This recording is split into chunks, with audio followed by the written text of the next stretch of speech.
সৈয়দ নিবাসের সুখ শান্তিতে কেউ কালাজাদুর মন্ত্র পড়েছে বোধহয়, না হলে এত দুঃখ কেন সবার? নিশ্চিন্ত মন নিয়ে একটা দিনও কেউ কেন ঘুমাতে পারে না? কেন একের পর এক অশান্তি লেগেই থাকে এখানে? জানা নেই, উত্তর আসলে নেই কারো কাছে। মানুষের জীবনটাই তো এরকম, সুখের চেয়েও দুঃখের সফর লম্বা হেথায়। তনিমা বুঝতে পারলেন না তার কপালের দুর্ভাগ্য আদৌ কোনোদিন কাটবে কিনা। বিয়ের পর থেকে সইতে সইতে আজ এত দূর এসেছেন, সন্তানেরা বড় হলে সুখ পাবে এই ভেবে এতগুলো ভোর কাটিয়ে দেয়া রমণী আজ যখন দাঁড়ালেন এই পরিস্থিতির মুখে, শুধু ফ্যাল করে চেয়ে রইলেন তিনি। বাকিদেরও ওই একই দশা আজ। শওকত থেকে বাড়ির সবচেয়ে ছোট মিন্টোটা অবধি বিস্ময়ে নির্বাক হয়ে গেছে। এই তো অয়ন কিছুদিন আগেই হেসে হেসে বলছিল, ফেলোশিপের অফার ক্যান্সেল করে দেব বাবা, বাড়ি ছেড়ে থাকা আমার পোষাবে না। এত ডিগ্রি দিয়ে কি হবে যদি জীবনের সুন্দর সময়গুলোই আপনজনদের ছাড়া চলে যায়? সেই অয়ন হুট করে এমন একটা কঠিন সিদ্ধান্ত নিয়ে নিল, তাও আবার বলল বরাবরের জন্য। মানে কি? ও কি আর ফিরবে না এখানে? খাবারে সবে হাত ডুবিয়েছিল স্বার্থ, এক লোকমাও খায়নি। ওভাবেই সব ছেড়ে উঠে এলো সে, ভাইয়ের কনুই টেনে ফেরালো নিজের দিকে। সবার নীরবতা ভাঙল ওর এক একটি ছোড়া প্রশ্নে। দেশ ছাড়বি মানে? দেশ ছাড়বি কেন? দেশ ছাড়ার মতো কি এমন হয়েছে? অয়ন মুখ শক্ত করে আরেক দিক চেয়ে রইল, জবাব দিল না, দেখলও না ওকে। এড়িয়ে গেল প্রতিটি কথা। সাইফুল বললেন, কি ছেলে মানুষই করছিস অয়ন? বরাবরের মতো দেশ ছাড়বি? আমরা আমরা তোকে ছাড়া থাকবো কিভাবে বাবা? তুষির বুক শুকিয়ে গেছে, চিন্তায় উদ্বেগে উত্তেজনায় হাঁসফাঁস করে ইউষার দিকে চাইল ও। খাবার টেবিলের কাঠের পুতুলের মতো বসে আছে মেয়েটা, যা দেখে মুখটা আরো বিবর্ণ হয় তুষির। ছটফট করে ভাবে, আল্লাহ, ইউষা এই আঘাত সইবে কেমন করে? অয়ন ভাই চলে গেলে তো ও পুরোপুরি শেষ হয়ে যাবে। স্বার্থ ভাইয়ের গাল ছুঁয়ে মোলায়েম স্বরে বলল, অয়ন তাকা আমার দিকে। অয়ন অয়ন তাকালো না, উল্টে হাতটা ঝটকা মেরে ছাড়িয়ে দিল। থমথমে গলায় বলল, তুমি আমার সাথে কথা না বলেই আমি খুশি হব। স্বার্থের চেহারার রং বদলে গেল, কোমল চোখ দুটি ছলকালো সামান্য, তবে বলল না কিছু। তনিমা ভেজা চোখে ছেলের মুখটা দেখলেন কিছু পল, থেমে থেমে শুধালেন, আমাদের ছেড়ে তুই থাকতে পারবি অয়ন? অয়ন চুপ করে রইল। সাইফুল, রেহেনুমা সবাই উৎকণ্ঠিত হয়ে কত কি বোঝালেন, কেউ রাজি নয় তার সিদ্ধান্ত নিয়ে। মত নেই কারো, শুধু দীর্ঘশ্বাস ফেললেন। শওকত বললেন, থাক, যেতে যখন চাইছে যাক, আটকিও না। তনিমা আর্তনাদ করে উঠলেন অমনি, না, কি বলছো তুমি? কেন আটকাবো না? এক ছেলে হারিয়েছি, এখন আরেক ছেলে গিয়ে ওই বিদেশ বিভুঁইয়ে পড়ে থাকবে কেন? তুষির বিরহে যাচ্ছিস তুই? তুষি সব হয়ে গেল, আর এতগুলো মানুষ, তারা তোর কেউ না? অপরাধ বোধ আর লজ্জায় তুষি আজ মরে যেতে পারল না। ঠোঁট টিপে মুখ নত করতেই চোখের জলটা গড়িয়ে পড়ল গালে। স্বার্থ বলল, তোর দেশ ছাড়ার কারণ আমি হলে যাওয়ার কোনো প্রয়োজন নেই অয়ন। আমি আর তুষি বরং বাড়ি ছেড়ে আলাদা হয়ে যাব।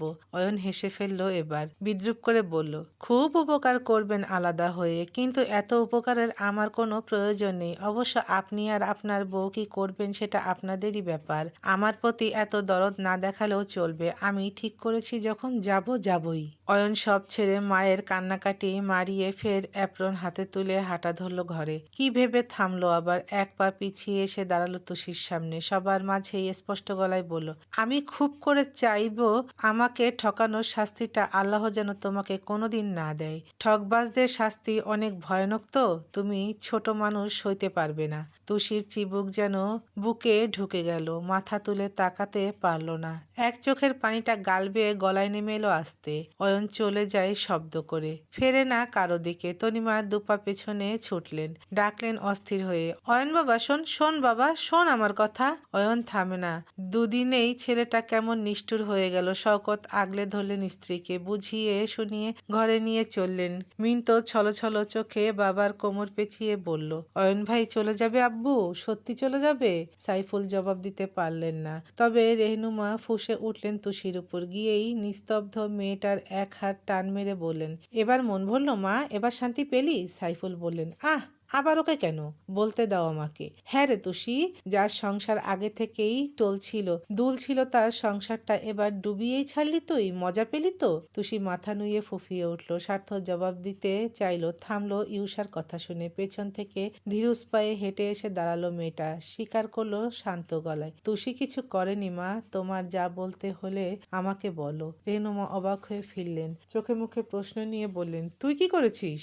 ইউষা টলমল নয়ন তুলে তুষির দিকে চাইলো। অমনি উদগ্রীব হয়ে দুপাশে মাথা নেড়ে মানা করলো মেয়েটা, বোঝালো না বলতে। ইউষা শুনল না, চোখের পানি মুছে বলল, তুষি বিয়ে করতে চায়নি। আমি তো আগে থেকে জানতাম অয়ন ভাই ওকে পছন্দ করে, আবার মেজ ভাইয়াও ওকে স্ত্রীর স্বীকৃতি দিতে চাইছিল না। তাই সব মিলিয়ে আমি ওকে কসম দিয়েছিলাম, বলেছিলাম অয়ন ভাইকে বিয়ে না করলে আমি সুইসাইড করব। ইউষার কথা শেষ হলো, সঙ্গে সঙ্গে গাল কাঁপিয়ে একটা চড় মারলেন রেহনুমা। ঝরঝর করে কেঁদে উঠল মেয়েটা। ভদ্রমহিলা চিৎকার করে বললেন, মরে যা, তোরা দুই বোন এসব কাহিনী না করে একেবারে মরে যা, আর শাস্তি দে আমাকে। আমি এখন আপার সাথে চোখ মেলাবো কিভাবে? কিভাবে তাকাবো আপার দিকে?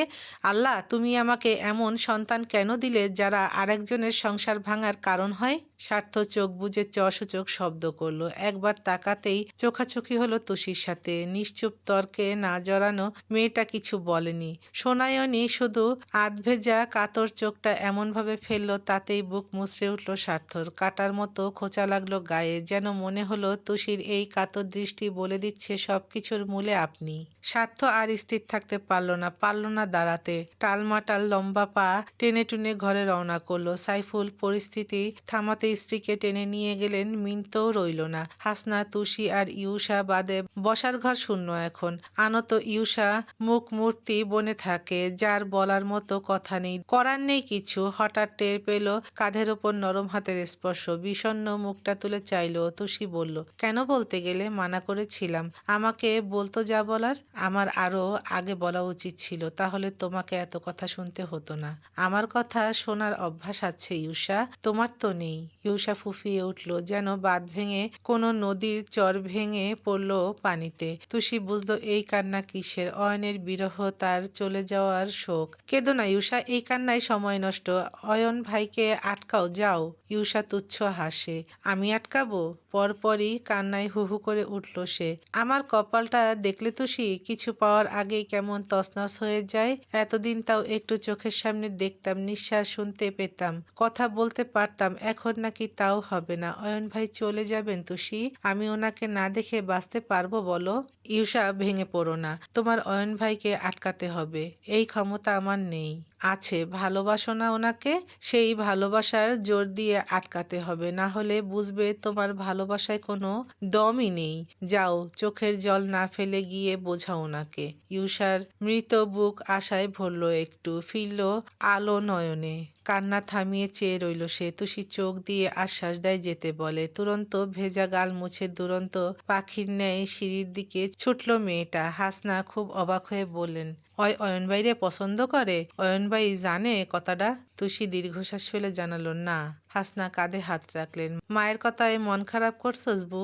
না দাদি, বু, আমি আজ তোমার সাথে ঘুমাই। হাসনা মানা করতে চাইছিলেন, নতুন বিয়ে হয়েছে, আলাদা থাকবে কেন? কিন্তু তুষির চোখ ছাপিয়ে ভেসে ওঠা অনুনয় নাকচ করতে পারলেন না। মাথায় হাত বুলিয়ে বলেন, আচ্ছা, তয় নাতজামাই রাগ হইব না? তুষি অন্যমনস্ক হয়ে বলল, হবে না, আজ বোধহয় ওনাকে আমার একা ছাড়া উচিত।